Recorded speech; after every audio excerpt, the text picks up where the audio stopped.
It's almost time for week number 4 of the overtime portion of 260 minutes. This past month I've had a lot of great opportunities to work on some of the original 260 material. I was out in Montreal at the Comedy Nest and a couple other road gigs here and around Alberta, thanks to everyone that I worked with and the agents that made that all possible. I was really pleased to have the time to work on that stuff. Tonight, I gotta tell you, I've almost chickened out of doing this set tonight at Red Carpet Comedy like 4 times. I've almost just backed out because while the first 3 things I'm going to bring up are pretty run-of-the-mill stuff like what I normally do, the 4th is something that I get pretty angry about, and so I'm trying to find a way to make that funny to a general audience, but it's also kind of a hot-button issue when you believe it or you don't, and so bringing it up might kind of turn the audience against me. I also have no idea if it's funny or not. It might just be very preachy, very soapboxy, but I wanted to give it a try because if I don't talk about stuff that I care about and that I'm passionate about and that I believe in, then really what's the point?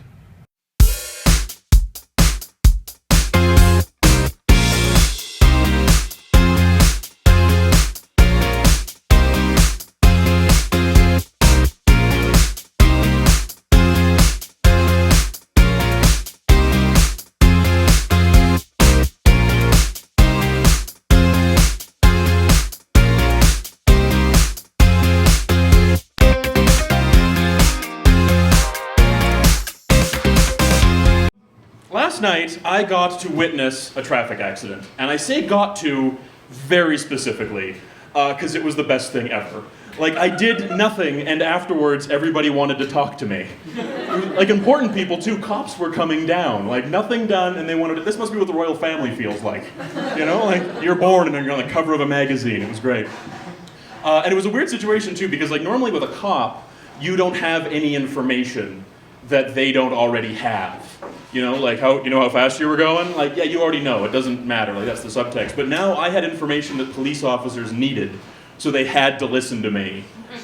But I was kind of a dick about it because I just, like, slid in other lessons for them. I was just like, oh yeah, that guy was totally distracted thinking about how it's important to respect the law and not be a condescending dick, so he ran that red. Clearly haven't learned that. This month I joined a dating app. It's called Tinder, for those of you that are aware. Strictly joined it for the jokes, I promise you that. And then it just depressed the crap out of me. It's the worst thing I've ever done in my life. Because what it is it's just pictures. That's all you get. You get a picture of somebody, and if you swipe left, it says no. It stamps you on the forehead, too. It's like, nope, like a big red letter. No, it does. So you see, if you look at somebody, you're like, their nose is weird, so you swipe left. Or you can swipe right if you're, like, into weird noses. And if you both swipe each other right, you get to chat with each other. Like, hey, what's with that nose? Like, you get to... That's been going well for me on that thing. But then it occurred to me now, like, my picture, now that it's in the system, it's just coming up randomly all the time. So at any given moment, I'm being rejected by a woman. Any given moment, right now it could be happening. If you listen closely, it's the sound of a woman making a good choice. Yeah, there it is. Feel good about that. A couple months ago, I volunteered in Calgary's civic election, which was a good experience to have. When I was volunteering, though, for the campaign of one guy, my friends were talking to me. They're like, oh, you're going to go into politics for sure. What a horrible thing to say to a person. That is the worst thing ever. Like, this job, we as like a democratic society have made the job so horrible that it's populated by and large by idiots. It's just a shitty job. And I know that's true because when we elect one good guy, Nenshi, it makes worldwide headlines. The next day reporters are all up in their eye, like, oh, we tricked a guy, it's good, it's great. I want to get a meeting with Nenshi, just one-on-one, and just like sit him down with a career counselor. Not because he's not a great mayor, and not because I don't want him, I do want him there, but he has way better options. And he has to listen to people in the afternoon on a Tuesday that tell him how to manage billions of dollars when they themselves can't manage $1,000. Like, it's not a reward as far as I'm concerned. The fact that people still want these jobs is remarkable. And here's the thing, because I do this for a living, people think that I like engaging with humans. You could not be more wrong. But when I signed up to volunteer, I actually had on my form, I will scrub the toilets if you don't make me talk to anybody. That is literally my hierarchy on a day. Like, hey, do you want to go to that party? No, the bathroom needs cleaning. That's, I understand toilets, they make sense to me. But where was I going with that? There was a point, yeah. Oh, because here's the thing about this interaction, is that it's very one-sided. You can probably tell. You haven't said much this evening. I get to say everything that I want to say, and if you disagree with me, too bad for you. And then you just ignore me after the show, which is fine. Happens a lot. You do have the option, I guess technically you shouldn't, but you do have the option to heckle. But I mean, in my position, I have the microphone, I'm louder. If you're a guy, I'm just gonna make fun of your penis size. If you're a woman, I'm just gonna call you a horrible name, like it's gonna start with a C and end with an unt. Yeah, I'm gonna call you a cold front, that's what I'm gonna do. Nothing better than that. I think it'd be great if politicians, especially at the federal level, could like heckle each other like they do at a comedy club. You know, like they just show up one day and Trudeau's all up in Harper's face about the size of his package. He's just like, hey Harper, I know it's cold in Canada, but it's not that cold. And Harper comes back at him like, you know what your future in Parliament is? It's like the Northwest Territories, because you're getting none of it.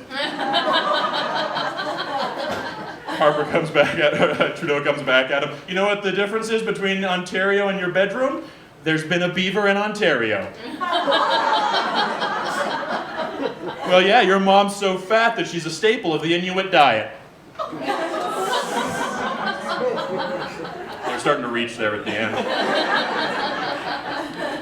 Does anybody ever think about what Stephen Harper's pubic hair looks like? Just me? Okay, I just picture it, because the haircut he chooses to show us publicly makes him look like a dick. So I'm wondering what he's covering up. Like, I picture him like chemically straightening it and then like parting it on the right. Political right. Later tonight, when you talk about this set to your friends, and you will, they will ask you, well, when should have he stopped talking? And you can tell them he should have stopped talking at Stephen Harper's pubes. Because the next thing I'm going to bring up actually makes me very angry, and I'm trying to make it funny because I want to talk about it. And the reason I want to talk about this month is because something really special and wonderful happened last week.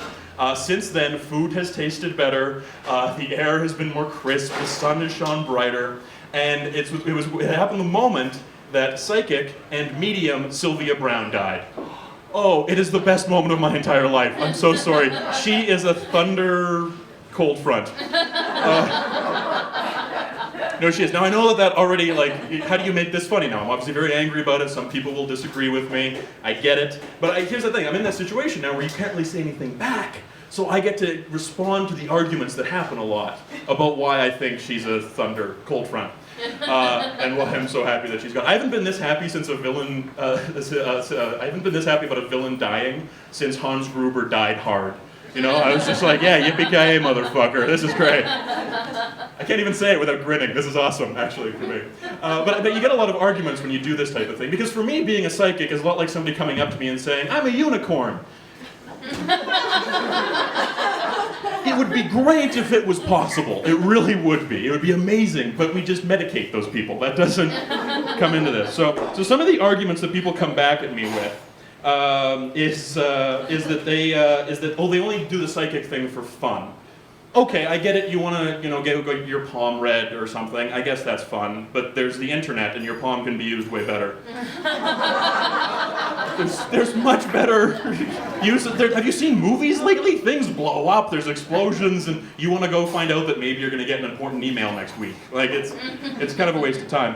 But like my mom always said, it's all fun and games until a psychic misleads a police investigation. And that's what happens. It eventually gets serious. Like eventually, real people start getting involved in these things, and that's where I get really pissed off. Like that's where I get most angry. Like Sylvia Brown herself. Is this where I want to talk about this?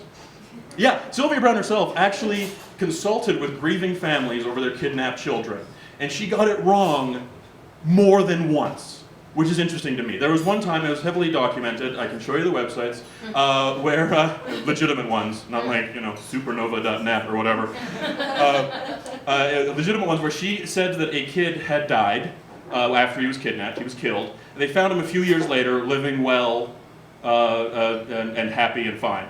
That was a big mistake. why was she allowed to make more than one of those? It's fantastic. Like if you're a doctor and you're like, well, he's dead. No, I'm not. You're fired. Like, you're not allowed to practice anymore. But we let her continue telling these lies to people. So I don't think it's that much fun. I also hear that they're a comfort to people, which I kind of get. Like, it's kind of like religion. It's an answering of a question of where we go after this life. I understand that a lot. But religion has never really told you can talk to somebody that's dead directly. Like in order to do that, you have to die yourself. You know, and so then they start consulting on these criminal cases, like a kidnapped kid. Like no cop is going to go and talk to the Catholic priest when a kid goes missing. Okay, I just heard that. They might talk to him, but it's for different reasons. You know, they're not like visiting the Mormon missionaries on their bicycles. Like, hey, you guys have seen anything? No. Okay. One thing I often get accused of is that because I don't believe in psychics at all, because I mean. Listen, you can disagree with me, that's fine, you have the right to be wrong. You totally do, it's a free country. It's a right that I'm not going to exercise tonight anyways. But I get accused, they say, oh, I don't have an imagination. Because I don't have imagination. Not true, I can imagine exactly what's happening in hell to Sylvia Browne right now. It involves her thunder cold front. That was too bad. Where was I going with this? Oh, I don't have imagination. That's the thing. I do have an imagination. I would like for psychics to be real. That would be so much fun. We always get a second chance. What I'm saying is that maybe instead of waiting 50 years to pay a psychic to talk to somebody, you buy lunch tomorrow. And why am I the asshole for thinking that? So yippee-ki-yay, motherfucker. She's dead. And I was right earlier when I should have ended on Stephen Harper's pews. So, thank you all so much for listening tonight and coming to the show. It's something in Vietnamese. I don't speak one word of Vietnamese, which is why I didn't have a ladyboy, because an important part of sex for me is the apology. That went better than I thought, actually. I was surprised that the stuff that I used off the top went really well. It was certainly a friendly crowd, so it might be a little skewed to the positive side, but I do think that opening with those kind of three chunks about the seeing the accident and the Tinder stuff, and then the working for the civic election helped a great deal because I got to kind of get a little bit more likable in that time. And then when I did the psychic stuff, it was okay. I even heard somebody in the audience like gasp, like they were just so offended. So I knew like, oh, this is bad stuff. I think the only thing I would have changed maybe is I wouldn't have kind of softened the blow. I wouldn't have made the excuse before doing the material. I think that was a mistake. I should have just gone into the psychic thing and just kind of owned it a bit more. That might have given me a bit more leeway and latitude than already kind of telling the audience that I'm a little bit uncomfortable with it. I think that next time I try it, I'm not going to do any of that.